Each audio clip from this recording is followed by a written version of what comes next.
Capítulo 20.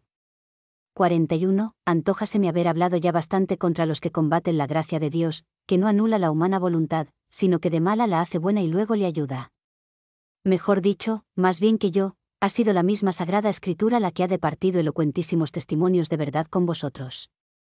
Y si con diligencia estudiáis estas divinas Escrituras, veréis que Dios no solo hace buenas las malas voluntades y por el bien de actos honestos las encamina a la vida eterna, sino que el querer de los hombres está siempre en las manos de Dios. Él lo inclina a donde quiere y cuando quiere, ora a prestar favores o bien a infligir penas, según su beneplácito y de acuerdo con sus juicios ocultísimos, sí, pero cargadísimos de razón. Encontramos a veces que los pecados penas son de otros, cual los vasos de ira, aptos para la perdición de que habla San Pablo, o el endurecimiento del faraón, medio para mostrar el Señor su poder, o la fuga de los israelitas ante el enemigo de la ciudad de Gai, el temor se apoderó de sus ánimos y huyeron, y así aconteció para ser vengado con justicia el pecado del pueblo. Por lo que dijo el Señor a Josué, los hijos de Israel no han podido resistir ante sus enemigos y les dieron las espaldas. ¿Qué significa el no han podido resistir? ¿Por qué siendo libres fue ganada por el temor su voluntad y huyeron, sino porque el Señor impera sobre las voluntades de los hombres y sume en el terror a los que quiere? ¿No combatieron acaso por propia voluntad los enemigos de Israel contra el pueblo de Dios, mandado por Josué? La Sagrada Escritura nos da la razón, era designio de Dios que estos pueblos endureciesen su corazón en hacer la guerra a Israel para que éste los destruyera. Y aquel malvado hijo de Gemini, ¿acaso no maldecía a David por propia y libre voluntad? Y con todo, ¿qué dijo David, lleno de profunda y santa sabiduría, a quien pretendía vengarle? ¿Qué vamos a hacerle yo y vosotros, hijos de Sarbia? Déjale que maldiga, que si Dios le ha dicho, maldice a David, ¿quién va a decirle, por qué lo haces? Y luego, la Divina Escritura, como recomendando el pleno sentir del rey, toma desde el principio y dice, David dijo a Abisai y a todos sus seguidores, ya veis que mi hijo, salido de mis entrañas, busca mi vida, con mucha más razón ese hijo de Benjamín. Dejadle maldecir, pues se lo ha mandado Dios. Quizá Dios mirará mi aflicción y me pagará con favores las maldiciones de hoy. ¿Quién será el sabio que entender pueda como el Señor dijo a este hombre que maldijese a David? No se lo dijo mandando, pues en tal caso habríamos de alabarle por su obediencia, sino que, por oculto y justo designio, inclinó Dios la voluntad, viciada de mal propio, hacia el pecado, y por eso está escrito. Díjole el Señor. Si de obediencia al Señor se tratara, razón habría más bien para alabarle que para castigo, como por este pecado sabemos que fue después afligido. Y no se calla en esta ocasión la causa porque dijo el Señor que maldijese a David, con otras palabras, porque el Señor dejó caer en el pecado al corazón malo de aquel hombre. Quizá Dios mirará mi aflicción y me pagará con favores las maldiciones de hoy. Y por este relato queda manifiesto que el Señor emplea las malas voluntades para alabanza y ayuda de los buenos. Así, empleó a Judas cuando entregó a Cristo, y así, empleó a los judíos que crucificaron a Cristo. ¿Y a cuántos bienes de ahí se siguieron a los pueblos creyentes? Y también de manera sapientísima emplea el Señor a nuestro pésimo enemigo con el fin de ejercitar y probar la fe y la piedad de los buenos. Nada busca el Señor para sí, que todo lo conoce y sabe antes de que se realice, sino para nosotros, quienes necesitamos pasar por esto o por aquello. ¿No eligió libremente Absalón el consejo que le convenía?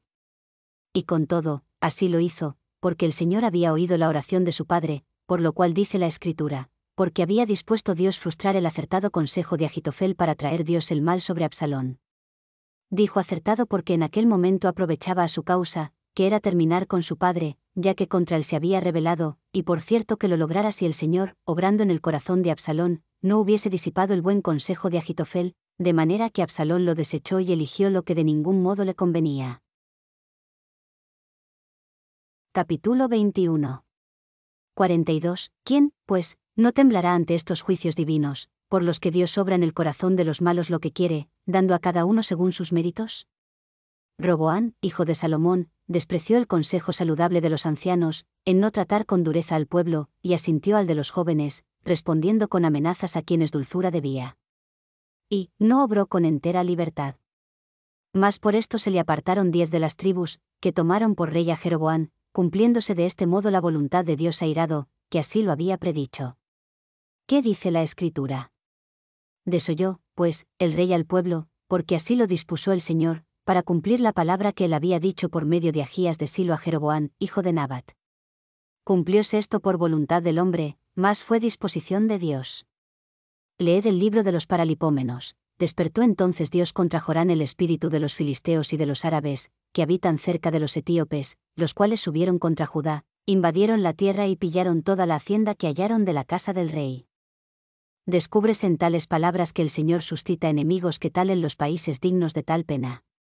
¿Acaso filisteos y árabes subieron sin querer a la tierra de Judá, o si con voluntad lo hicieron? Falsamente está escrito que despertó el Señor el espíritu de esos enemigos. Más bien, ambos sentires están en lo cierto, porque por libre voluntad subieron, y con todo, el Señor despertó su espíritu. Lo que podemos invertir diciendo que Dios despertó su espíritu, y con todo, por libre voluntad subieron. Imprime el Omnipotente en el corazón de los hombres un movimiento de sus propias voluntades, de manera que por ellos hace cuanto quiere quien jamás supo querer injusticia. ¿Qué dijo el hombre de Dios al rey Amasías? No vaya contigo el ejército de Israel, pues no está Dios con Israel, con todos esos hijos de Efraín. Si tú vas con ellos, aunque tú hagas esfuerzos de valor, Dios te hará caer ante el enemigo, porque tiene Dios poder para levantar y para derribar. ¿Cómo es que el poder de Dios ayuda a algunos en la guerra, y a otros, invadiéndolos de terror, los hace huir, sino porque en el cielo y en la tierra cumple todo lo que quiere y aún obra en los corazones de los hombres? Leemos que dijera Joás, rey de Israel, por un embajador al rey Emaches, que quería la guerra, porque la contestación fue: quédate en casa. ¿Para qué has de meterte en una empresa desgraciada que será tu ruina y la de Judá? Y añade la Escritura: pero Amasías no le escuchó, porque había resuelto Dios entregarle en sus manos, por haber buscado a los dioses de Edom. He aquí que, queriendo el Señor vengar el pecado de idolatría, movió su corazón para que no oyera el aviso saludable, ya que airado justamente con él estaba, y fuese a la guerra, en la que perecería con todo su ejército. Por el profeta Ezequiel dice el Señor: si el profeta, seducido, dice alguna cosa, seré yo, Dios, quien le habrá seducido y tenderé sobre él mi mano y le exterminaré del medio de mi pueblo Israel.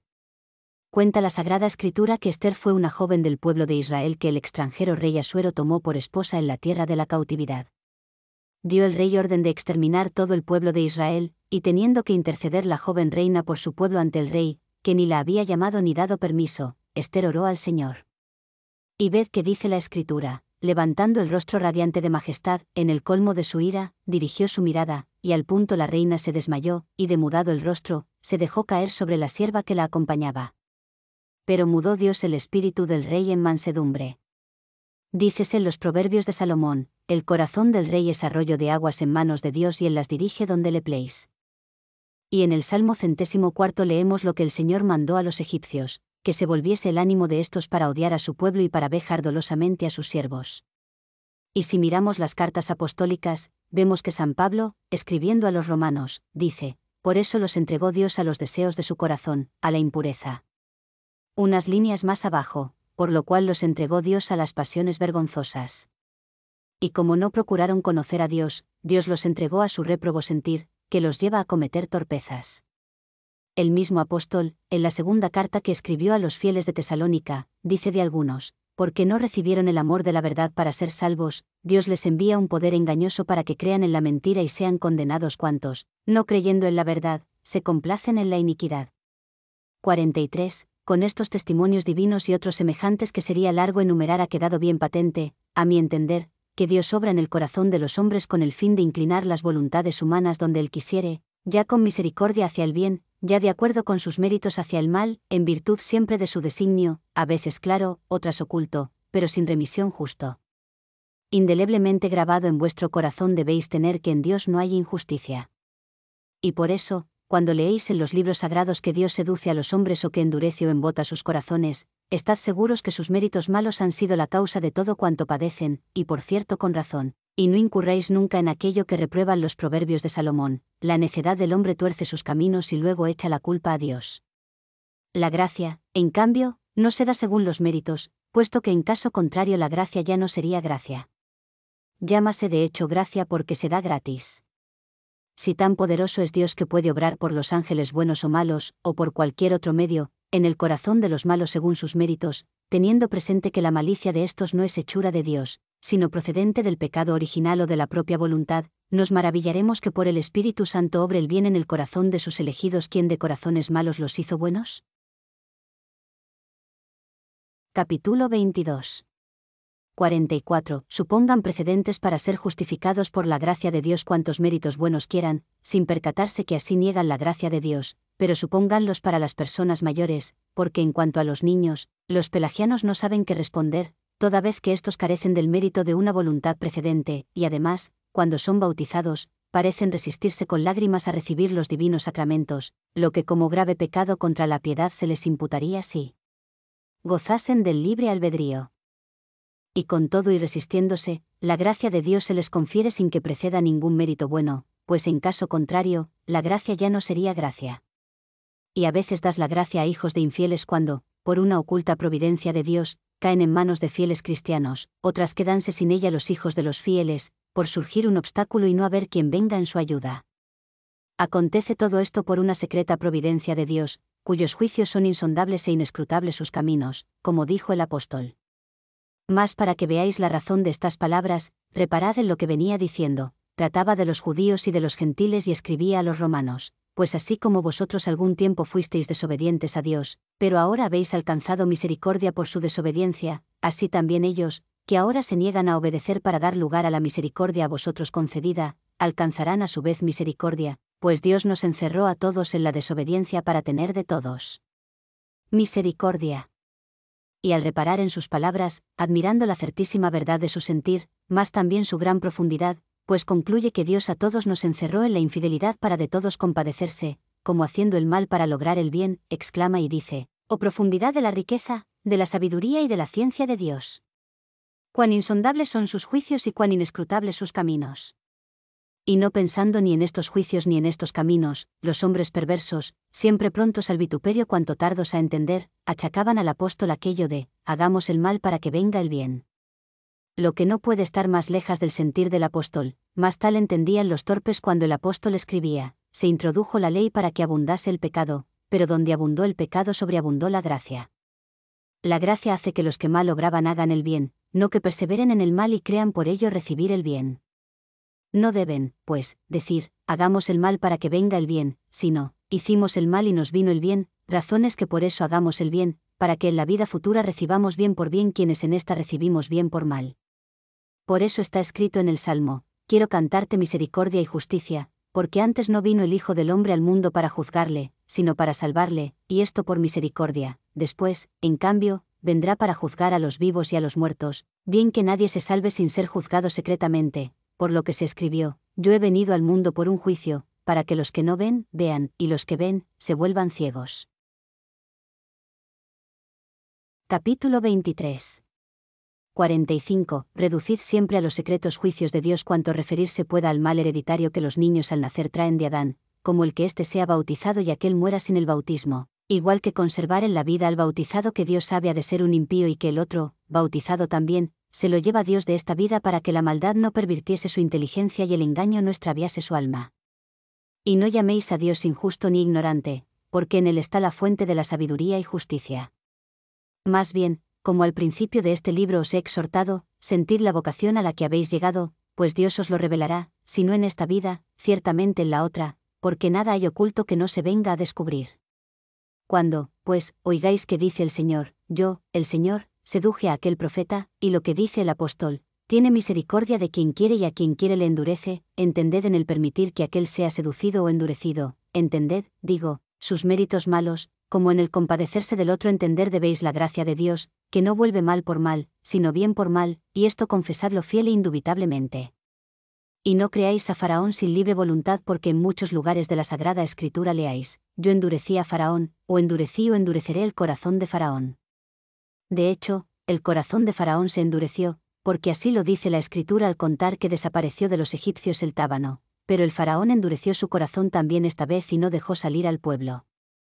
De esta manera, Dios, por su justo juicio, endureció el corazón de Faraón, y éste se endureció por su libre albedrío. Estad, pues, ciertos que no trabajaréis en vano si aprovecháis en el buen propósito perseverando hasta el fin. El Señor que a los suyos no da ahora según sus obras, entonces a cada uno le dará según sus méritos. De hecho, Dios dará mal por mal, porque es justo, y bien por mal, porque es bueno, y bien por bien, porque bueno y justo es. Únicamente no dará mal por bien, porque injusto no es. En resumen, dará mal por mal, es decir, pena por el pecado, bien por mal, o gracia por la iniquidad, y bien por bien, lo que equivale a gracia por gracia. Capítulo 24. 46. Leed con asiduidad este libro, y si lo entendéis, dad gracias a Dios, si no, orad para entenderlo. Dios, el Señor, os dará entendimiento. Acordaos que está escrito: si alguno de vosotros se halla falto de sabiduría, pídala a Dios, que a todos da largamente y sin reproche, y le será otorgada. Esa es la sabiduría que viene de arriba, como lo dice el mismo apóstol Santiago. Y rechazad aquella otra que detesta el mismo apóstol y pedid que nunca esté en vosotros. Recordad aquellas palabras: pero si tenéis en vuestros pechos un corazón lleno de amarga envidia y rencilloso, no os gloriéis, ni mintáis con la verdad, que no será sabiduría de arriba la vuestra, sino sabiduría terrena, animal, demoníaca. Porque donde hay envidia y rencillas, allí hay desenfreno y todo género de males. Mas la sabiduría de arriba es primeramente pura, luego pacífica, modesta, indulgente, llena de misericordia y de buenos frutos, imparcial y sin hipocresía. ¿De qué bien carecerá quien esta sabiduría pidiera y lograra del Señor? Y tomadla por verdadera gracia, porque si nuestra fuese esta sabiduría, no vendría de arriba ni a Dios habría que pedirla.